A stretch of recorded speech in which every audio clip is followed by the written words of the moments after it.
राजीव गांधी की जो ऐतिहासिक जीत हुई वही उनकी मौत का बायस बन गई। यूपी को अगर कोई मारने वाला है मतलब कांग्रेस पार्टी से तो वो है नरसिम्हा राव। नरेंद्र भाई को है ना यूपी आना पड़ा क्योंकि वो जानते हैं कि यूपी को माइनस करके फिर प्राइम मिनिस्टर नहीं कर सकते हम कि मध्य प्रदेश कैसे सिस्टमेटिक ख़त्म किया। ये करा कमलनाथ और दिग्विजय की जोड़ी ने। ये बेसिकली एक ही जान है, दो जिस्म है। इन्होंने प्राइम मिनिस्टर बनना नहीं है और ये किसी को प्राइम मिनिस्टर बनने नहीं देंगे।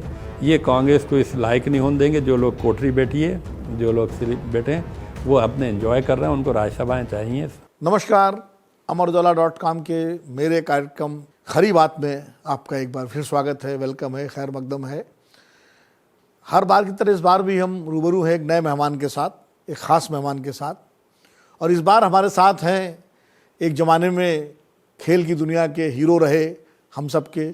मैं तो खुद उनका बड़ा फ़ैन था जब वो अपना खेल खेलते थे, और उसके बाद वो सियासत में भी गए, केंद्रीय सरकार में मंत्री भी रहे। तो हम बात कर रहे हैं मशहूर हॉकी खिलाड़ी असलम शेर खान साहब की। असलम साहब, बहुत बहुत स्वागत है आपका, वेलकम मेरे इस प्रोग्राम में। आपने वक्त निकाला और आप भोपाल से चल के दिल्ली आए, ये मेरे लिए बड़ी खुशी की बात है। तो चलिए ये बताइए, पहले सियासत की बात करते हैं आपके साथ। आप लंबे समय तक कांग्रेस पार्टी में रहे, आप नरसिम्हा राव सरकार में मंत्री भी रहे, मिनिस्टर भी रहे, मेंबर पार्लियामेंट भी रहे। फिर अचानक क्या ऐसा हुआ कि कांग्रेस से एकदम आपको कुछ निराशा हो गई या वैराग्य हो गया कि एकदम आपने सियासत से आपने अपने को आप अलग कर लिया? ऐसा क्या वजह रही? देखिए, आपने बिल्कुल सही कहा विनोद जी के सियासत तो मेरा खैर वो फील्ड नहीं था, लेकिन मैं समझता हूँ कि जो परिस्थितियाँ होंगी उस वक्त 80 के दशक में, तो मैंने और कुछ नहीं, मुझे लगा मैंने कि पॉलिटिक्स में जाना है। और मैं पॉलिटिक्स में गया और मुझे यकीनन है। उसमें इंदिरा जी थी या राजीव गांधी थी? इंदिरा जी थी और संजय गांधी थे। ये 79-80 की बात, 80 की बात। संजय जिंदा थे और जब की बात इंदिरा जी का। तो इंदिरा जी ने मुझे आशीर्वाद दिया और पॉलिटिक्स में मैंने उनसे जब कहा कि मैं पॉलिटिक्स में आना चाहता हूँ, तो उनका ये कहना था कि क्यों, कोई बात है, कोई परेशानी जैसे हॉकी में? तो मैंने कहा नहीं मैडम, ऐसा कुछ नहीं है, मैं आपके साथ काम करना चाहता हूँ। तो उन्होंने ये कहा कि मेरा तुम्हें हॉकी में भी आशीर्वाद था और राजनीति में भी।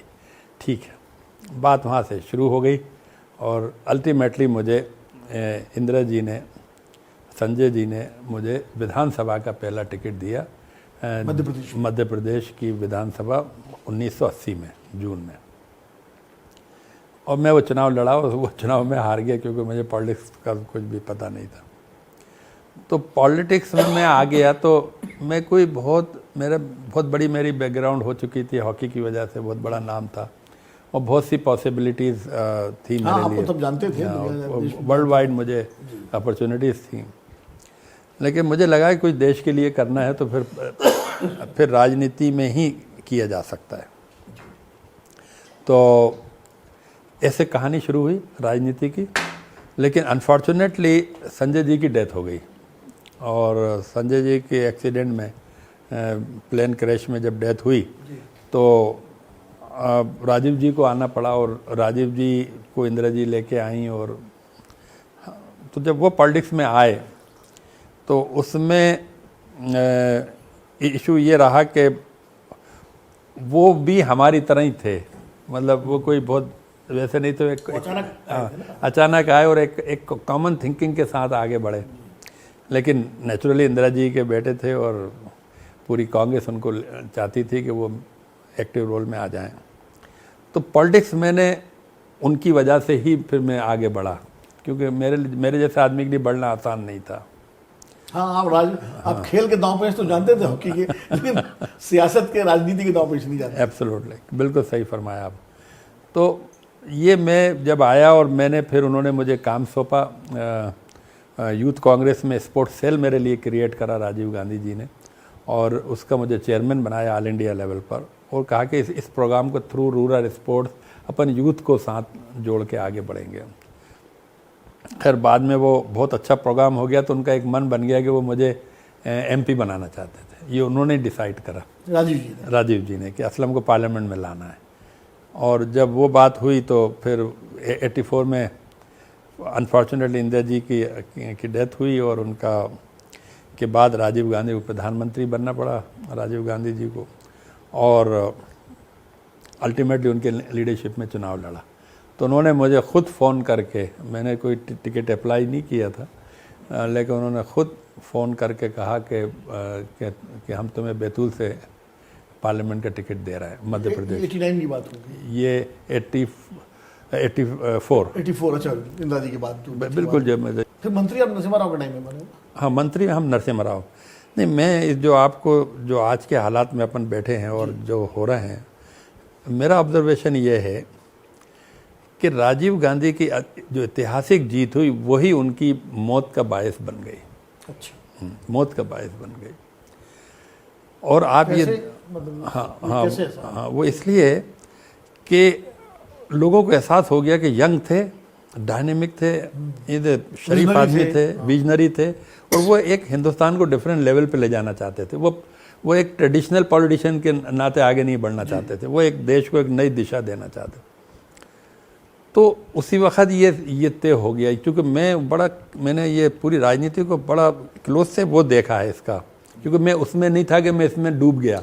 मैं एक तरह से उनके ऑब्जर्वर भी थे और हम उसको में से गुजर रहे थे। आज जो अपन स्लीपर सेल की बात हो रही है कि आरएसएस बीजेपी के स्लीपर सेल कांग्रेस में है, जो राहुल गांधी ने भी गुजरात में बोला, जो राहुल गांधी ने गुजरात में बोला, मेरा ऐसा मानना है कि उस वक्त भी स्लीपर सेल आ गया राजीव गांधी के वो टाइम में ही, और वो बाद में बड़े घातक साबित हुए। और मैं 2 लोगों का नाम ले सकता हूँ स्लीपर सेल के, एक अरुण नेहरू और एक वीपी सिंह। वो तो दोनों ने बाद में साबित ही किया। अरुण नेहरू भी तो बीजेपी में चले गए और वीपी सिंह तो कांग्रेस से अलग होकर के उन्होंने पूरा। वीपी सिंह ने मतलब आरएसएस बीजेपी का समर्थन लेके है ना, मतलब राजीव को हराया। जो 160 सीटें उनकी आई और वो अल्टीमेटली प्राइम मिनिस्टर बने बीजेपी के समर्थन से, अरुण नेहरू के साथ गए तो उसी दिन ये तय हो गया। मतलब अब मुझे एहसास होता है जब इसने 30-40 साल का जो मैंने ज़िंदगी गुजारी, कि कहाँ से स्लीपर सेल शुरू हुए, कहाँ कांग्रेस की विचारधारा को मारने की बात हुई, कहाँ कांग्रेस को कैसे कमज़ोर करने की बात हुई, और अल्टीमेटली मैं मानता हूँ कि उसी सोच ने राजीव गांधी की ज़िंदगी छीन ली। तो आपको लगता है कि अरुण नेहरू वीपी सिंह एक स्लीपर सेल थे, स्लीपर सेल बीजेपी की? बिल्कुल, और वो साबित हुआ। दूसरा जो दूसरा सेटबैक है इस मुल्क को और ख़ासतौर से कांग्रेस को और विचारधारा को, जो दूसरा बड़ा सेटबैक है वो है नरसिम्हा राव। हाँ, नरसिम्हा राव के लिए लोग बात करते थे कि he was the centre of right character. मैं ये नहीं मानता कि वो आरएसएस के लिए काम कर रहे थे। स्लीपर सेल नहीं थे। नहीं, वो एक राइटिस्ट आदमी थे, और जब उनको ये अपॉर्चुनिटी मिल गई और उनको जब प्राइम मिनिस्ट्री मिल गई तो उसके बाद उनको ऐसा लगा कि अब मुझे प्राइम मिनिस्टर रहना है। पहले तो रिटायर्ड हो रहे थे, हाँ, तो घर जा रहे थे। तो चूंकि उनको ये लग गया दिल में, तो उन्होंने फिर उनका दिमाग में वो फतूर पैदा हो गया, और उनको ये लगा कि अगर नॉर्थ इंडिया से कांग्रेस ख़त्म नहीं होगी तब तक साउथ इंडिया के कोई प्राइम मिनिस्टर का लंबा रहना, ये तो मैं बाय एक्सीडेंट हूँ। राजीव जी की हत्या हो गई और सोनिया जी ने इनकार कर दिया। नहीं तो मैं किसी की हिम्मत नहीं थी कि मतलब सोनिया जी के आगे आके कोई प्राइम मिनिस्टर, या क्योंकि पार्टी जीत के आई थी और अभी बॉडी भी दफन नहीं हुई थी और तय करना था कि सोनिया जी ने इनका नाम लिया, सुझाया था। हाँ, एब्सोल्युटली। तो जब ये आ गए तो इनके दिल में ये आ गई कि अब मुझे है ना प्राइम मिनिस्टर बने रहना है, और इन्होंने जो सबसे बड़ा जो एक है ना सेटबैक दिया, जैसे मतलब यहाँ मैं कहता हूँ कि इन्होंने यूपी मार डाली। यूपी को अगर कोई मारने वाला है मतलब कांग्रेस पार्टी से, तो वो है नरसिम्हा राव। और वो फैसला जो था, कोई उस वक्त नहीं समझ पाया कि वो फैसला कर गया, बड़ा फैसला कर गया कि उन्होंने काशी राम जी को मतलब उठा के 300 सीटें गालिबन 300 सीटें दे के, 125 पे कांग्रेस लड़ी थी और 125 पे कांग्रेस लड़ी। 425 सीटों में, उस समय 425 सीटें होती थी उत्तर प्रदेश। तो 300 सीटें देना मतलब था उस समय। एब्सोल्युटली, यानी यूपी को मार दिया कांग्रेस से, क्योंकि कांग्रेस उसके बाद फिर रिकवर ही नहीं कर पाई। 300 सीटों पर कांग्रेस का झंडा डंडा वर्कर था ही नहीं, लीडर था ही नहीं। और लोग जो मतदाता थे उसके वो मतलब हेल्टर एंड शेल्टर भागे, कोई मुलायम के साथ गया, कोई मायावत, तो गया बीजेपी में चला गया, क्योंकि बीजेपी में चला गया जिसको मौका लगा। जिस तरह 6 दिसंबर 1992 की घटना हुई अयोध्या में, बाबरी मस्जिद गिरी, उस वक्त भी नरसिम्हा राव पे उंगली उठती है कि उनका जो उनकी सुस्ती थी या उन्होंने अनदेखा किया उस पूरे मामले को। फौजदार वगैरह ने तो समय बहुत खुल के बयान दिए थे। आपको क्या लगता है कि क्योंकि आप तो मंत्री थे उस समय? हाँ नहीं, मुझे मतलब मेरा उसमें ज़रा सा डिफरेंट टेक है। मतलब लोग ये समझ रहे हैं कि नरसिम्हा राव जी बीइंग ए हिंदू, जो उनको प्रोजेक्ट किया गया कि बीइंग ए हिंदू होने के नाते उन्होंने मतलब आस्था से गिरने दी, है ना, कि भाई आमतौर पर यही माना जाता है। ये आमतौर से मेरा मानना ये नहीं है। मेरा मानना है कि वो भाजपा को इस कृत्य से करके, ताकि बाबरी मस्जिद ना होगी, ना बांस होगा, ना बजेगी बांसुरी, एक बार मुद्दा खत्म कर देना। एग्जैक्टली उन्होंने मुद्दा खत्म करना। जब तक बाबरी मस्जिद रहेगी तब तक ये मुद्दा बना रहेगा। और ये ग्रो कर रहे हैं। मतलब आप देख रहे थे बीजेपी का ग्रो कर रही उसी मुद्दे पर, उसी मुद्दे पे तो उन्होंने मुद्दा निकाला। ये मेरा ऐसा मानना है, और वो भी उनके अपने इंटरेस्ट के लिए। अच्छा, चूंकि मतलब सेंटर ऑफ राइट थे तो उनको कोई इतना वो भी नहीं लग रहा, चूंकि उनको लेफ्ट का वोट लेना नहीं था। मतलब उसके लिए उनको so called he not bother about that. ये पॉसिबिलिटी है। हाँ, वो जिम्मेदारी अर्जुन सिंह जी की थी। अब यहाँ से जब गाड़ी आगे बढ़ी, अब यहाँ से एक नई कहानी शुरू हुई कांग्रेस की। कहानियाँ बहुत हैं कांग्रेस। ये मुल्क का, मैं तो ये मानता हूँ कि ये मुल्क की डीएनए में कांग्रेस है।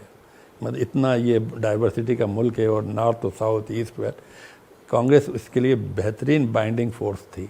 वहाँ वो उस वक्त भी वो रिलेक्टेंटली आई, और वो आ तो गई, और जब वो आ गई तो उन्होंने साफ करा कि देखो भाई, मैं लीड नहीं करूँगी फ्रंट से, क्योंकि मेरा वो कॉल वहीं है कि हमारे लिए सत्ता ज़हर है। कई कहानियाँ बढ़ती हैं कि उन्होंने ओथ नहीं ली और वो वहाँ राष्ट्रपति भवन गई, और ये पर पॉलिटिक्स में आ गई थी तो एक्टिव हो गई। लेकिन मैं उनको बेनिफिट दे रहा हूँ कि उन्होंने वो प्राइम मिनिस्टर नहीं बनना चाहती थी, ना वो अपने बच्चों को बनाना चाहती प्राइम मिनिस्टर, और ना कोई वो रिस्क लेना चाहती। अब मसला क्या हुआ, यहाँ से फिर गज़ब का एक स्लीपर सेल इन्वॉल्व हुआ बहुत ही ख़तरनाक तरीके से। उसकी भी एक वो है अहमद पटेल। वो भी स्लीपर सेल ज़बरदस्त। अंदर आके उसने क्या वही द मास्टर माइंड, और उसकी जो एक्सपर्टीज़ ही स्लीपर सेल वाली थी। बिकॉज मैंने देखा जब ये लड़ाई चल रही थी, अर्जुन सिंह कैंप, ये जो so called ND Tiwari group, और फौतेदार, और शिव शंकर, और KN सिंह, और ये सब लोग एक ग्रुप थे जो है ना नरसिम्हा राव के खिलाफ बहुत ओपन खिलाफ थे। फौतेदार के घर पे, अर्जुन सिंह घर पे मीटिंगें होती थी। इनके सबको तो मैंने इंटरव्यू किए हैं, सबने उस पर खूब बोला है इसको। और इत्तेफाक से हम भी खिलाफ थे जी। हम नरसिम्हा राव के लिए इस बात से खिलाफ थे कि नरसिम्हा राव को लेके जो बाबरी मस्जिद का धब्बा लग गया है, जो बाल आ गया है कांच में कांग्रेस की, ये अब ये जुड़ नहीं पाएगा। और अगर मुसलमानों ने कांग्रेस को छोड़ दिया और कहीं जूतों में दाल बांट दी उन्होंने, चाहे मुलायम को वोट कर दिया, लालू को कर दिया, पासवान को कर दिया, कोई गुरुजी को कर दिया, कहीं कर दिया, तो नॉर्थ इंडिया के अंदर ये शिरादा बिखर जाएगा। तो इसलिए नरसिम्हा राव की जगह कोई और प्राइम मिनिस्टर बनाए। इसमें हमने बहुत एक्टिव, चेहरा कोई और हो। हाँ, चेहरा कोई और हो। क्योंकि अब जो भी है, चाहे इसमें मत कोई कह तो सकता नहीं है किस तरह हुआ, लेकिन जो हम लोग तो हम इनके करीब हो गए। इसको ये समझ रहे हैं कि मोदी अमित शाह की वजह से राज कर रहा है। मैं मानता हूँ कि अहमद पटेल की वजह से गुजरात राज कर रहा है, क्योंकि अगर अहमद पटेल अगर डुप्लीकेसी नहीं करता तो ये इतना आसान नहीं था हिंदुस्तान में इनका राज करना। मतलब आपका मानना है कि अहमद पटेल मोदी जी से मिले हुए थे, अंडरस्टैंडिंग थी इनकी, जब ये गुजरात के मुख्यमंत्री थे नरेंद्र मोदी? नहीं, मैं इसको और थोड़ा पीछे जाऊँगा। ये बड़ा दूरंदेशी आदमी था अहमद पटेल, और ये गुजरातियों का मतलब आप उनको सो कॉल वो दे सकते हो, कैलिबर थे उनके, चाहे महात्मा गांधी हों, चाहे सरदार पटेल हों, चाहे नरेंद्र मोदी जी हों, चाहे अमित शाह जी हों। ये इनको ये तो क्रेडिट देना पड़ेगा कि they always think about India, कि हम इंडिया को लीड करेंगे, और करा उन्होंने, किया भी है। जिन्ना साहब भी तो गुजरात के थे। जिन्ना साहब गुजरात के, दूसरे वो जो प्राइम मिनिस्टर जनता पार्टी के बने थे, मोरारजी देसाई। देखिए, जनता पार्टी बनी तो भी मोरारजी गुजराती बना प्राइम मिनिस्टर। तो इसने क्या करा अहमद पटेल ने कि इतनी सिस्टमेटिक, गुजरात की इतनी स्ट्रांग कांग्रेस पार्टी का सफाया कर दिया। पहले तो इसने गुजरात को ख़त्म करा, कोई लीडर इस काबिल ना हो कि अहमद कोई सीएम बन के आ जाए गुजरात। नरसिम्हा राव ने तो सिर्फ यूपी को मारा है ना, क्योंकि वो जानते थे प्राइम मिनिस्टर आ सकता है यूपी से, क्योंकि अगर चैलेंज यूपी से ही था, चैलेंज एनडी तिवारी चैलेंज थे उनके सामने, चैलेंज थे। और यूपी ने आज भी मतलब है ना, इनको प्रधानमंत्री नरेंद्र मोदी को यूपी आना पड़ा। एग्जैक्टली वही मैं कह रहा हूँ कि भाई नरेंद्र भाई को है ना यूपी आना पड़ा, क्योंकि वो जानते हैं कि यूपी को माइनस करके फिर प्राइम मिनिस्टर नहीं कर सकते हम। तो अल्टीमेटली जब ये सीन आया तो इन्होंने सब स्टेटों के अंदर इसी तरह से जाल बिछाया कि कोई भी ऐसा लीडर पोटेंशियल नहीं आ पाए। अब यहाँ मेरा थोड़ा सा डाउट है कि डाउट ये है कि सोनिया जी को इन लोगों ने ये मतलब समझाया और उनको राज़ी कर लिया कि दिल्ली में वर्किंग कमेटी ऐसी बैठना चाहिए पूरी मतलब 20 आदमियों की कि ये इनमें से कोई एक आदमी आपके बच्चों को चैलेंज ना करे। हल्के लोग बिठाइए आप, हल्के लोग बिठाइए। जो आज देश जो त्राहिमाम कर रहा है वो इसलिए नहीं कर रहा है कि मोदी अमित शाह क्या कर रहा है।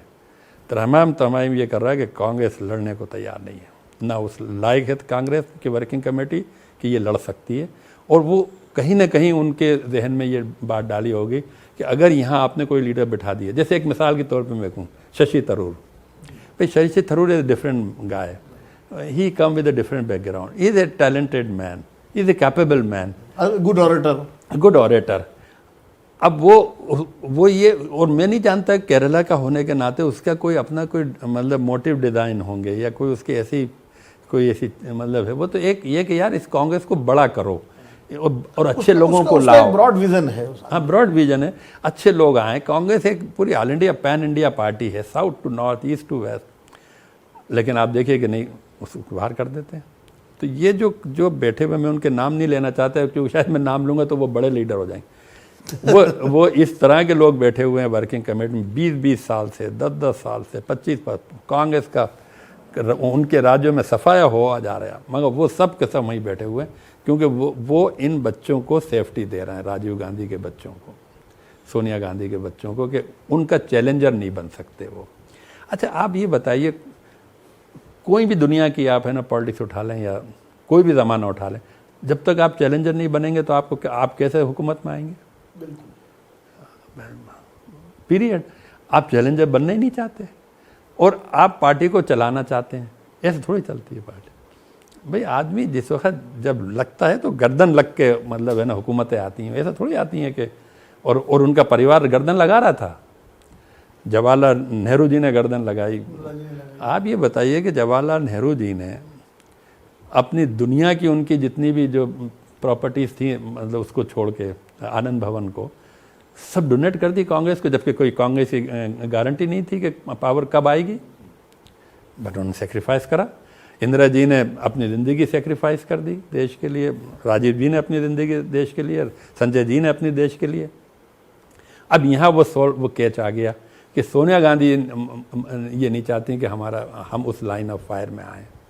अब सेफ खेल रही है कांग्रेस, सेफ खेल रही है, मक्कार और बदमाश लोग उसमें मतलब काबिज हो गए। अब वो पूरा देश, माफ़ करना, जो सेकुलर मतदाता, जो आइडियोलॉजिकल कांग्रेस का मत, जो मोहब्बत करने वाले लोग बुरी तरह से मारे जा रहे हैं हिंदुस्तान के अंदर, मतदाता भी, वर्कर भी। अभी अहमदाबाद में जो अधिवेशन हुआ कांग्रेस का, इससे कुछ उम्मीद दिखती है आपको? नहीं, वो इसमें भाई मतलब उसमें कोई फ़र्क ही नहीं है। वही है उसका पूरा कॉन्सेप्ट कि इन बच्चों के लिए कवर देना है वर्किंग कमेटी को, और बाकी ये है कि by default, so called by default ये खुद गिर जाएं, भाजपा वाले या कोई स्टेट गिर भी जाती है। अच्छा, वो जब गिरती क्यों हैं और ये क्यों आ जाते हैं? कोई इनका एफर्ट नहीं है। ये इसलिए आ जाते हैं कि सब बड़ी ज़रख़ेज़ ज़मीन है ये इस विचारधारा के लिए, कांग्रेस विचारधारा के लिए, इंक्लूसिव देश, सबका देश। कोई महात्मा गांधी और नेहरू जी ने कोई और सरदार पटेल वगैरह ने कोई इतनी मतलब कमज़ोर नींव थोड़ी रखी भारत की कि वो आज है ना हिल गई कि वो सब बीजेपी की तरफ चले गए और फलां हिंदुत्व आ गए। कोई हिंदुत्व नहीं है देश के अंदर। वो लोग हैं कि उनको विकल्प नहीं मिल रहा है, तो भाई हेल्टर एंड शेल्टर कहीं तो पब्लिक जाएगी। और मोदी जी जैसा आप जानते हो ख्वाब बेचने वाला आदमी, मतलब ब्रिलियंट ओरेटर, और बहुत ही उसके अंदर उसकी पूरी उनकी रात दिन इसी में स्कीम चलती कि कैसे पब्लिक को भटकाना है और वो महारत रखते हैं, भटका लेते हैं और है ना बहुत उनके जेबों में बहुत हाथ जाते हैं, अरबों खरबों रुपए वो मतलब खर्च कर रहे हैं इस बातों के लिए। देखिए उत्तर प्रदेश में तो कांग्रेस नरसिम्हा राव वजह से कमजोर हुई, मध्य प्रदेश में किसकी वजह से कमजोर हुई? आप तो मध्य प्रदेश से ही आते हैं, ये बड़ा राज्य है। उत्तर प्रदेश के बाद जो बड़े राज्यों में मध्य प्रदेश है, महाराष्ट्र है, ये सब जहाँ कांग्रेस बहुत ताकत में थी, राजस्थान। मध्य प्रदेश में आपने बिल्कुल सही सवाल पूछा। मध्य प्रदेश अपनी जगह एक बहुत ही है, आज भी मध्य प्रदेश इंटैक्ट है मतदाताओं के लेवल उसका पर 35 से 40% वोट कांग्रेस का आज भी इंटैक्ट है। ये कहानी कहाँ से? आपने अच्छा सवाल पूछा। Up to Arjun Singh, Vidyacharan Shukla, PC Sethi, है ना, माधवराव सिंधिया, श्यामाचरण शुक्ला, क्योंकि विद्या भैया श्याम भैया एक हो गए और अर्जुन सिंह एक कैंप हो गए, पीसी सेठी एक कैंप थे, माधवराव जी एक थे, डॉक्टर सिंह शर्मा एक छोटे से भोपाल के हिसाब से थे, 17 थे। नहीं, कमलनाथ, अब मैं आ रहा हूँ क्योंकि कमलनाथ ही मतलब जो आज बर्बादी का कारण बना मध्य प्रदेश, उसमें कमलनाथ का बड़ा रोल है, उसकी वजह है। आप ये देखिए कि 91 तक मध्य प्रदेश के अंदर आप हिस्ट्री उठा के देख लें, एब्रिएशन छोड़ दीजिए, एक जनता पार्टी बनी थी 77 का इमरजेंसी के बाद जनता पार्टी का इलेक्शन, और एक ये आपका 89 वाला जो वीपी सिंह वाला जो था, हाँ 89 वाला वीपी सिंह वाला, एब्सोल्युटली ये दो है, मतलब बाबरी मस्जिद ताला खुलना, हाँ ताला खुलना, जिसके बाद फिर वो बीजेपी सरकार बनी, जो पटवा जी मुख्यमंत्री बने। करेक्ट, 89 वाला, ये दो एब्रिएशन थे कि हिंदू भी नाराज़ हुए, मुसलमान भी। जब भी हिंदू या मुसलमान दोनों एक साथ नाराज़ हुए, वहाँ कांग्रेस कमज़ोर हुई है। उसकी एक बड़ी वजह है क्योंकि मुस्लिम एक बहुत बड़ा सपोर्ट बेस है और बहुत अच्छा वर्कर सपोर्ट बेस है, काम करने वाले मुस्लिम बहुत हैं कांग्रेस के लिए। उनकी नाराज़गी भी और ताला भी खुला और शिलान्यास भी हुआ और शिलान्यास भी रुका, तो हिंदू भी नाराज़ और मुसलमान, तो वो 89 हुआ। 93 के मगर मध्य प्रदेश नहीं मतलब हट रहा, मतलब मध्य प्रदेश वहीं आ रहा। जैसे ही 93 का चुनाव हुआ असेंबली, कांग्रेस फिर आ गई। और 91 का बाबरी मस्जिद गिरने के बाद का चुनाव जब हुआ, उस वक्त राजीव जी थे जिंदा जब चुनाव चल रहा था, लोकसभा का बाबरी मस्जिद से गिरने से पहले 27 सीटें जीत गई आउट ऑफ 40। तो और 93 में ना मतलब हुकूमत आ गई मध्य प्रदेश में, जबकि 92 बाबरी मस्जिद गिरी थी, वो गिरी थी 92 में। तो इसका मतलब है कि अब यहाँ से ये कहानी हुई जो आपने सवाल किया कि मध्य प्रदेश कैसे सिस्टमेटिक ख़त्म किया। ये करा कमलनाथ और दिग्विजय की जोड़ी ने। ये बेसिकली एक ही जान है, दो जिस्म हैं ये इनका ये कोई अलग नहीं है, दोनों एक हैं। दिग्विजय सिंह को सीएम बनाने के लिए कमलनाथ ने उस कैंप में, अर्जुन सिंह कैंप में, अर्जुन सिंह जी कुछ चीज़ों को प्रटेंड ज़रूर करते थे टू द हिल्ट कि भाई मैं चाहता हूँ कोई बैकवर्ड सीएम बन जाए, और सुभाष यादव को कैंडिडेचर था उसका।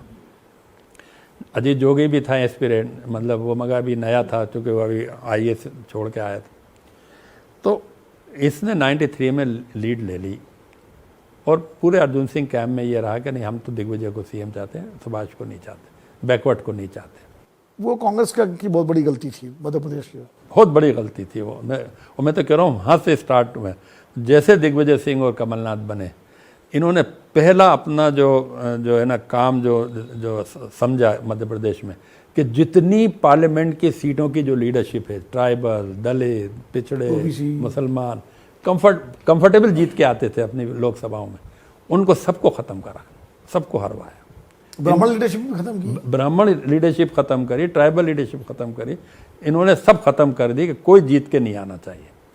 पार्लियामेंट का हमें एमपी चाहिए ही नहीं, क्योंकि वो भुगत चुके थे अर्जुन सिंह के टाइम में कि भाई हम लोग एमपी आके राजीव जी को या मतलब इंदिरा जी को आदमी आके बता देता था एमपी, उसका ऐसे पार्लियामेंट में मैडम से मिलना, उसके लिए कोई अपॉइंटमेंट की जरूरत थोड़ी पड़ती है सिटिंग एमपीओं को। तो इन्हें एमपी नहीं चाहिए थे, तो इन्होंने लोकसभा में पूरी बारूद बिछा दी कि सबको निपटाया इन्होंने स्लोली, और 27 सीटों से गिर के पहले ही राउंड के अंदर 96 में 7-8 पे आ गए, 40 से 7-8 पे आ गए।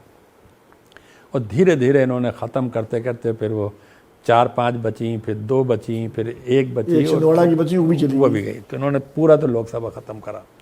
दूसरा इन्होंने एक और चीज़ का करा कि टेलर मेड पार्टी होना चाहिए कांग्रेस, अपन वो कपड़े मतलब ऐसे टेलर की बनी हुई कांग्रेस होना चाहिए जो इनके ही जिस्म पे फिट हो वो कपड़े। कोई आदमी ज़रा भी ये शक हो जाए कि ये एमएलए हमारे साथ नहीं रहेगा, ये इन्हें यहाँ से ये भारतीय जनता पार्टी शुरू हुई कि भारतीय जनता पार्टी आना पूर्ति है इनको, ना तो ट्राइबल कोई लीडरशिप आना चाहिए, ना बैकवर्ड, ना ओबीसी, ना माइनॉरिटी, ना कोई ब्राह्मण। इन्होंने इसको सबको मारना शुरू करा। कट शॉट ये हुआ कि इन्होंने 10 साल तो चला ली, लेकिन उसकी भी एक लिमिट होती है खिंचने की। वो तो क्योंकि बीज मजबूत था, तो चल गई 10 और ज़मीन जरखेज थी, हाँ, मतलब बंजर होते होते भी टाइम लगाया इन्होंने। आज भी इस बात के लिए ये घूमते हैं, ये रेकी करते हैं, ये मेहनत नहीं करते हैं। अपन को दिखता है कि दिग्विजय सिंह जो है जो घूम रहा है 16 घंटे, ये घूमते नहीं है, रेकी करते हैं कि यार कौन कोई लीडर तो पैदा नहीं हो रहा। और उनके साथ विनोद अग्निहोत्री अच्छा लीडर है, इस बार वो चुनाव जीत जाएगा उज्जैन से या रतलाम से या अपना। तो अब उन्हें ये पता चल गया कि ये, अब उनको पता चल, और जो बहुत हार्ड वर्क करते हैं इसके लिए। पहला ये है कि आपका टिकट ही कटवा देंगे, और कहीं बाई चांस आप टिकट ले भी आए तो फिर भाजपा को ये पासान कर देंगे कि ये आ रहा है, आप फलाने आदमी को पे हाथ रख दो और उसको पैसा दे दो, 5-7 हज़ार वोट काट लेगा, ये इतने डिफरेंस आ रहा है सीट में, हम जीत रहे हैं, नहीं तो कांग्रेस। ये इन्होंने भारतीय जनता पार्टी पैदा की। और इनको कंफर्ट कहाँ से मिल गया कि इनको कोई बहुत नरम किस्म का है ना चीफ मिनिस्टर मिल गया, जिसका नाम था शिवराज सिंह चौहान। अच्छा। तो वो इनकी जितनी भी इनकी जो निजी जितनी भी थी, या इनके परिवारों की, या इनके लिए वो आराम से करता रहा। और वो सबसे भैया और मैं तो मामा और भांजा होके उसने है ना अपने 15 साल निकाल लिए। और कांग्रेस भूखे मर गई, कांग्रेस का वर्कर, कांग्रेस का मतदाता जूझ रहा है, हर बार इस उम्मीद से पोलिंग पे जाता है कि भाई सरकार बनेगी, आज मतलब हम सरकार बना के आ गए। यानी इतनी ताकत में है वहाँ 35%। बनाई भी 2018 में, और बनाई, ये साबित है, उसको भी इन्होंने खो दिया। तो मध्य प्रदेश को तो साहब ये तो बिल्कुल सामने से इन्होंने मारते हुए चले गए, और यहाँ कोई फ़र्क नहीं पड़ रहा। यहाँ मैं कह रहा हूँ कि अहमद पटेल बैठे हुए थे, वो ये सब चीज़ मतलब टेक केयर कर रहे थे, क्योंकि सोनिया गांधी ने तो 2 ग्रुप बना दिए थे, एक अंबिका सोनी और गुलाम नबी आज़ाद, और एक अहमद पटेल फुल्ली। तो ये लोग ये बात को इंश्योर कर रहे थे कोई है ना ख़तरा दिल्ली को नहीं आना चाहिए। मतलब जो कुछ लोग इसलिए बैठे हैं वर्किंग कमेटी में कि वो सिर्फ मतलब इसका रहता है कोई दिल्ली को 10 जनपद को ख़तरा ना आ जाए। तो ये सब चीज़ें जो हो रही हैं, इससे भारत तकलीफ़ में है, बेपनाह तकलीफ़ में आ गया। क्योंकि अब उनके भी दिमाग वो होगा कि यार सामने वालों को जब चाहेंगे रोन डालेंगे, इनमें तो ये तो है ना वैसी सेफ्टी में जा रहे हैं। हाँ, ये कोई डिफेंसिव है, ये तो डिफेंसिव है, ये कोई हुकूमत बना। आप तो हॉकी के इतने बड़े प्लेयर रहे हैं, आपको मालूम है कि ऑफेंसिव जो होता था वही मेडल जीतता था। डिफेंस में तो आप बचाते रहिए। नहीं विनोद जी, मतलब हमारी टर्म में ये होता है the best offence is the best defence. अगर आप द बेस्ट ऑफेंस कर रहे हैं वही डिफेंस है। तो अब आपको क्या लगता है कैसे हालात सुधरने चाहिए, कैसे सुधरेंगे?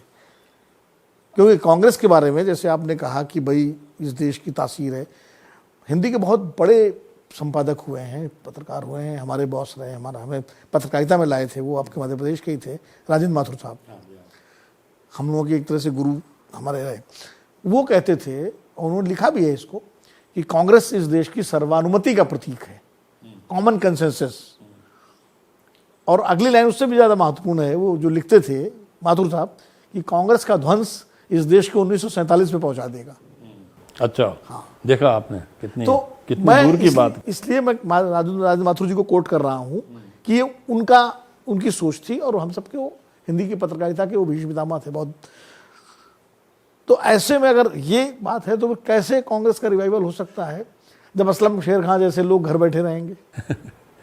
हम जैसे तो बहुत से लोग घर बैठे हुए हैं, और आज भी दुआ करते हैं कांग्रेस और ये देश मतलब मोहब्बत से चले, और जैसा खूबसूरत जो बिल्डअप है इसकी जो नींव बनी हुई है वो सब। जैसे राहुल गांधी ने यात्रा की, भारत जोड़ो यात्रा, तो भारत उम्मीद बधी थी। नहीं, मेरा इसमें मतलब अभी तो बहुत से आर्गूमेंट होंगे, लेकिन मैं एक, आपने जो ऐसा सवाल पूछा था, मैं एक XYZ किसी को भी कांग्रेस पार्टी को पहली वर्किंग कमेटी करके 2028 में इलेक्शन होगा, 29 में 2029 का प्राइम मिनिस्टर डिक्लेयर कर देना चाहिए। अभी आप प्राइम मिनिस्टर डिक्लेयर कर दीजिए। चाहे राहुल गांधी को ही कर दे, किसी को भी कर दे। राहुल गांधी को कर दें, प्रियंका को कर दें। हाँ। प्रियंका तो बहुत सूटेबल रहेगी। मैं कह रहा हूं प्रियंका को कर दें और फिर उसके बाद किसी को भी कर दें। वहीं ये राज छुपा हुआ है, वहीं छुपा हुआ है राज वहाँ, और वहीं तकलीफ, मतलब भारत की तकलीफ वहीं फंसी हुई है, उसी जगह। क्योंकि इन्होंने प्राइम मिनिस्टर बनना नहीं है और ये किसी को प्राइम मिनिस्टर बनने नहीं देंगे। ये कांग्रेस को इस लायक नहीं होने देंगे। जो लोग कोठरी बैठी है, जो लोग स्लिप बैठे हैं, वो अपने एंजॉय कर रहे हैं। उनको राज्यसभाएं चाहिए, जितनी भी आ जाएं, मतलब अल्लाह वास्ते में कोई विधानसभाएं कहीं 25 आ जाएं, कहीं 50 आ जाएं, कहीं से एक आध सीट बन जाए, नहीं बन जाए।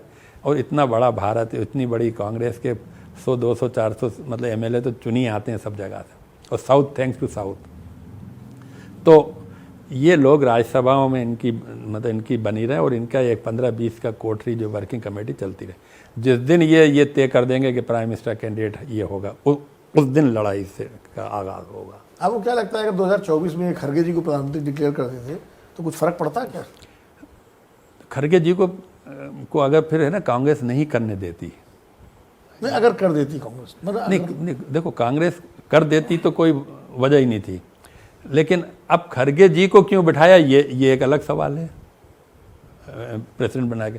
आपको तो याद है अशोक गहलोत को तकरीबन तय हो गया था अशोक गहलोत। अगर अशोक गहलोत 10 जनपद की दीवार कूद के नहीं भागे तो वो तो उसको तो बिठा ही दिया था प्रेसिडेंट। चीफ मिनिस्ट्री की वजह से वो चीफ मिनिस्ट्री में नहीं, वो इनको बेवकूफ़ बनाता चलता है इस खानदान को, अशोक गहलोत, कि मुझसे अच्छा आपके लिए कोई खिदमतगारी कोई नहीं होगा। मैं तो वो चीज़ I am very Sonia ji I am very simple man. तो वो जो है उनको लगा कि ये आदमी सूटेबल है हमारे लिए। लेकिन उसने जब ये देखा कि यार मैं तो बिल्कुल पट्टा बनने को ही आ गया, जंजीर भी आ गई, पट्टा भी आ गया, तो दीवार कूद गया वो। और उसने कहा मैं तो राजस्थान का मुख्यमंत्री रहूँगा, मैं नहीं तो ये पीसीसी। तो जिस एआईसीसी के प्रेसिडेंटशिप की कुर्सी की ये गद हो कि लोग अशोक गहलोत जैसे है ना पीसीसी एआईसीसी के प्रेसिडेंट बनने से कूद के भाग गए, तो उस पीसीसी मतलब एआईसीसी प्रेसिडेंट की क्या मतलब महत्व रहेगा। इसलिए मैं कह रहा हूँ कि अगर एक आप देखना इस देश का वातावरण बदल जाए, अगर Congress party prime minister candidate announce करे, क्या दिक्कत है? करें इंटरव्यू, जो बेस्ट हो। कोई इसमें कोई कमी नहीं है यार, इस देश में बहुत लोग हैं। और ये भी तय है कि सेकुलर मतदाताओं की कमी नहीं है इस देश के अंदर। अपने दौर के शानदार खिलाड़ियों में एक रहे, हम सब आपका खेल देखते भी थे, सुनते भी थे उस समय। तो कोई दिलचस्प वाकया बताइए जिसने आपके करियर में एकदम आपको ऊपर पहुंचाया हो। जैसे तेहरान का जो एशिया का खेल था, एशियाई कप था, तो मुझे लगता है कि मुझे जो ऊपर खिलाड़ी मतलब वर्ल्ड क्लास जो ब्रेक होता है, जो ब्रेक है और बड़ा जो मेरा जो एक्सपोजर है और मेरे इस मुल्क के लिए और मेरी हॉकी के लिए टीम के लिए, वो 74 है। 74 जब तेहरान एशिया कप, हाँ, क्योंकि तेहरान एशियाड जब हुआ, हाँ, जो एशियाड तेहरान था, वहाँ मेरी लक मेरे साथ शुरू हुई और हर कदम पे। एक तो मैं इस टीम में सेलेक्ट हुआ, मुझे उन्होंने रिजर्व में ही सिलेक्ट किया था, और माइकल किंडो को वो डिपेंडेबल फुल बैक मानती थी टीम, और सुरजीत सिंह को खिलाना ही था as a short corner specialist. तो जब वहाँ पर पटियाला में कैंप चल रहा था, तो जाने से मेरा ख्याल है मुश्किल से 3-4 दिन पहले या एक हफ्ते विद इन एक प्रैक्टिस के अंदर माइकल किंडो के पैर में चोट आ गई और हेयर मतलब है ना हेयर लाइन फ्रैक्चर हो गया। तो मेडिकली अनफिट हो गए वो मेडिकल अनफिट हुआ और वो उसको ड्रॉप करना पड़ा टीम को। फिर एक जो स्टैंड बाई कर रहा था फुल बैक उसको रखा, तो मैं अपग्रेड हुआ, मैं प्लेइंग में चला गया। यहाँ से मेरा शुरुआत हुई। देख कुदरत कहाँ से टर्न मार रही। वहाँ गए तो एशियन गेम में पाकिस्तान के अलावा हम इंडिया के लिए भी कोई चैलेंज नहीं होता। तो हम मुझे याद नहीं है पहला मैच हमने किससे जीता, इंडोनेशिया हो या कोई, लेकिन सेमीफाइनल मैच जापान से था। 2 ही मतलब इंडिया पाकिस्तान के बाद 2 ही एशिया की टीमें थी, जापान और मलेशिया। उस वक्त कोरिया नहीं खेलती थी। मलेशिया बड़ी स्ट्रॉन्ग टीम होती थी। मलेशिया बहुत स्ट्रॉन्ग टीम होती। तो मलेशिया और जापान ये दोनों स्ट्रॉन्ग टीम है। तो हमारा सेमीफाइनल जापान से पड़ा और पाकिस्तान का मलेशिया। तो मैं खेला सेमीफाइनल मैच और मैं खेल ही रहा था, 2 मैच और खेल चुका हूँ। तो उसमें पेनल्टी कॉर्नर में मैंने गोल करा इंडिया की तरफ से। 2-0 से हम जीत गए, फाइनल में आ गए। फाइनल पाकिस्तान से था और फाइनल पाकिस्तान, द मैच पूरा देश, दोनों देश। हाँ, उस दौर तो पाकिस्तान के साथ मैच होना, जैसे आज क्रिकेट में जुनून होता है वैसे हॉकी में होता था। मुझे तो याद है वो दौर, बहुत दौर आपने तो देखा होगा। तो जब वो मैच का, जब टीम का बनने का वक्त आया, तो रात को जब टीम अनाउंस हुई, फर्स्ट कौन कल फील्ड होंगे 11, उसमें मेरा नाम नहीं था, जबकि मैं प्लेइंग मेंबर था। और आप 2 गोल कर चुके थे, गोल भी कर चुके थे, गोल कर रहा था बराबर में टूर्नामेंट। मुझे ये लगा कि भाई ठीक है, अच्छा मैं यंग था, मुझे कोई बहुत ज़्यादा ये नहीं सोच पाया कि ये मतलब क्यों ये क्या हो रहा। मैं ये कि होता आ रहा है मोटा मोटा, तो ये फिर ड्रॉप कर दिया ना। लेकिन जब रात के अंदर पूरी मतलब इंडियन कॉन्टिनेंट की मीटिंग हुई, क्योंकि इंडिया पाकिस्तान मैच बहुत बड़ा मैच होता था, पूरा भारत, जो फुल मीटिंग हुई, उसमें कोच और मैनेजर को तलब किया गया कि भाई आज आप कल क्या टीम फील्ड कर रहे हैं और क्या आपकी तैयारी है, आपकी तैयारी क्या। तो उन्होंने कहा कि ये टीम है और ये है। तो उसमें मेरा नाम नहीं था, तो उसमें वीके मल्होत्रा हुआ करते थे उस वक्त, जो बाद में चीफ मेट्रोपॉलिटन थे यहाँ से, वो स्पोर्ट्स के बड़े शौकीन थे, वो शेफडी मिशन थे। उन्होंने कहा, जनसंघ से थे वो, उन्होंने कहा कि क्यों नहीं खिला रहा है असलम को।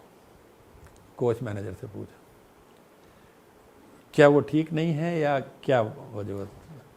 तो कोच ने उनसे ये कहा कि साहब आज तक तो अभी हमने किसी को खिलाया नहीं पाकिस्तान के खिलाफ, किसी मुस्लिम को।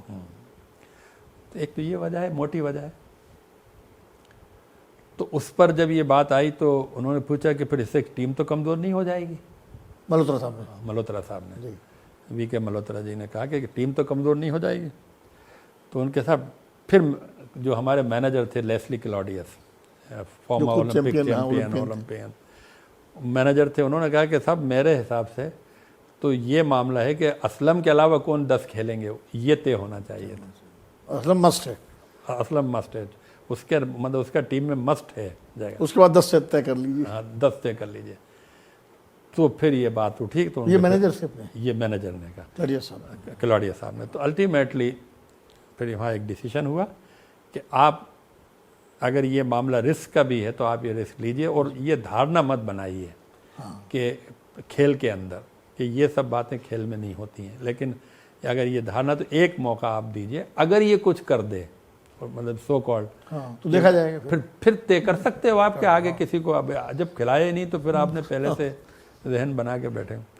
तो मेरे लिए जो तेहरान का जो एशियन गेम का फाइनल था अगेंस्ट पाकिस्तान, और मलेशिया में जब फाइनल हुआ 1975 का जो विश्व कप था, जिसको आज तक उसके बाद हम कोई इंटरनेशनल इवेंट में गोल्ड कप जीत नहीं पाए, ना ओलंपिक में ना वर्ल्ड कप में, वो भी सेमीफाइनल तो आपके गोल से ही जीता था भारत ने। हाँ, असली वो गोल ने मतलब वो इंडिया की हिस्ट्री का गोल हो गया कि उस गोल ने इंडिया को एक तरह से जो वो भी मलेशिया के खिलाफ था, वो भी मलेशिया के खिलाफ 50,000 क्राउड, फर्स्ट टाइम वो सेमीफाइनल में आए। तो पूरा उनकी गवर्नमेंट, उनका सिस्टम, और 50,000 मैडे का स्टेडियम में भरा पड़ा हुआ, फुटबॉल स्टेडियम में हॉकी हो रही थी, इमेजिन, क्योंकि उसकी कैपेसिटी चाहिए 50,000, इतनी पब्लिक जुट रही। इंडियन भी बहुत है मलेशिया में। आपने एक बार मुझे ऐसे इन्फॉर्मली बताया था, शायद मुझे याद आ रहा है, कि उस मैच से पहले आप पूरी टीम के साथ नमाज पढ़ने गए थे वहाँ की जो मलेशिया की सबसे बड़ी मस्जिद थी। वो पाकिस्तान मैच से पहले की बात, पाकिस्तान मैच, मलेशिया के बाद फाइनल मैच। तो उस दिन क्योंकि जुमा था, तो जुमे के दिन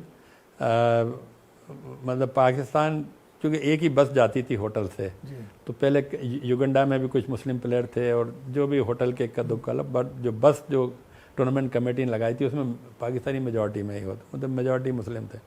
मैं अकेला जा रहा था। तो उसमें जब मैं जा रहा था तो क्या टीम की भावना थी, वही टीम को जिता के ले गई साहब। मतलब भावना ही जिता सकती है, टीम वर्क ही जिता सकती। तो मैनेजर सीनियर बलबीर सिंह जी ने कहा कि नहीं, असलम अकेला नहीं जाएगा, हम भी नमाज पढ़ने जाएंगे। ऐसा नहीं है, मतलब पूरा हिंदुस्तान एकजुट है। अगर असलम नमाज पढ़ रहा है तो पूरा देश नमाज पढ़ रहा है। अब तो उसमें बलबीर सिंह जी, गुरचरण सिंह बोधी भी गए, डॉक्टर कालरा भी गए और हमारा फिजियोथेरेपी वो भी गए, तो 3 सुरख पगड़ियाँ सरदार, और एक तो मोने थे हमारे डॉक्टर कालरा, उनका भी डेथ हुई बेचारों की। तो ये चारों मेरे साथ पढ़ने गए उनकी जामा मस्जिद में, क्योंकि बड़ी मस्जिद में ही। अब जब जैसे ही बस में बैठे तो मैं बैठा तो वहाँ तक तो ठीक, मालूम हुआ कि साथ सरदार पगड़ी वाले आ गए। सरदार जी, अच्छा पंजाबी लोग सब, जो पाकिस्तान वाले भी पंजाबी सब पंजाबी मोस्टली, और उनके यार ये मतलब आपस में पंजाबी में ये की गले, ये सरदार नमाज पढ़ने आ रहे हैं। तो एक प्लेयर ने उसमें से कहा, रशीद थे जूनियर, और उन्होंने कहा ओए गई पाकिस्तान गई। ये किसने कहा? पाकिस्तानी प्लेयर ने कहा? हाँ अच्छा। रशीद ने।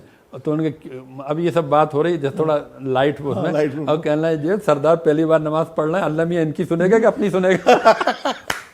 इनकी तो पहली दुआ होगी। तो बात तो सही हो गई, वो बात सही हो गई, सही हो गई। पाकिस्तान टीम चली गई और उनके गए, मतलब वो उस नमाज ने इतना सॉलिटरी इफेक्ट डाला पाकिस्तान के ऊपर कि है ना सरदारों नमाज पढ़ ली। अब वो तो यार मुझसे कहना क्या मियाँ क्या बात है, जैसे तो मैंने क्या वो नमाज पढ़ना चाहते हैं, मैं चलिए चल आप आ रहे हैं तो आ जाए। अब वहाँ जाके अच्छा फिर वहाँ बड़ी मस्जिद, इमाम वगैरह सब लोग, कम से कम 2-4 हज़ार आदमी नमाज पढ़ रहा। अच्छा बलबीर साहब इस्माइल में क्लास थे, वो जाके सबसे पहली वाली सफ में खड़े हो गए, इमाम के पीछे ही। कोच थे वो उसमें? मैनेजर अच्छा टीम। तो 3 सरदार पगड़ियाँ इमाम के पीछे लाइन में खड़ी हो गई, और अब सब देख रहा है कि यार सरदार नमाज पढ़ रहा है। अच्छा जैसे करना है वो तो नमाज क्या पढ़ना है, वो तो सॉलिडिटी थी। और उन्होंने नमाज जैसे वो सब बैठ रहे हैं उठ रहे हैं, और जैसे ही सलाम फेरने के बाद बलबीर साहब ने कहा इमाम साहब से हाथ मिला कि साहब आप दुआ करिए हमारी टीम जीत जाए, इंडिया के लिए आप दुआ फरमाएं। आज की पीढ़ी को पता होना चाहिए कि भारतीय हॉकी कैसी थी, क्या मतलब था उसका, जिसमें एक ज़माने में दादा ध्यानचंद, आपके फादर अहमद शेर खान साहब, केडी सिंह बाबू और तमाम बड़े बड़े दिग्गज थे। एक समय तो ऐसा हो गया था कि ओलंपिक का स्वर्ण पदक तो भारत का ही नाम लिखा जाता था। सही बात, सही एक दौर था। सही बात। तो ये पता होना चाहिए, इसलिए हमने आपसे हॉकी पे भी बात की, और सियासत पर तो हम बात करते ही रहते हैं। फिर कभी मिलेंगे, शुक्रिया, थैंक यू, बहुत बहुत धन्यवाद, नमस्कार। मुझे इजाज़त दीजिए, अगले प्रोग्राम में, अगले कार्यक्रम में फिर किसी नई हस्ती के साथ आपसे मिलेंगे। अगर आप ये वीडियो YouTube पर देख रहे हैं तो हमारे चैनल को सब्सक्राइब कर बेल आइकन दबाएं, और Facebook पर देख रहे हैं तो हमारे पेज को लाइक करें। 8 मिलियन प्लस सब्सक्राइबर, आपके इस भरोसे के लिए बहुत धन्यवाद।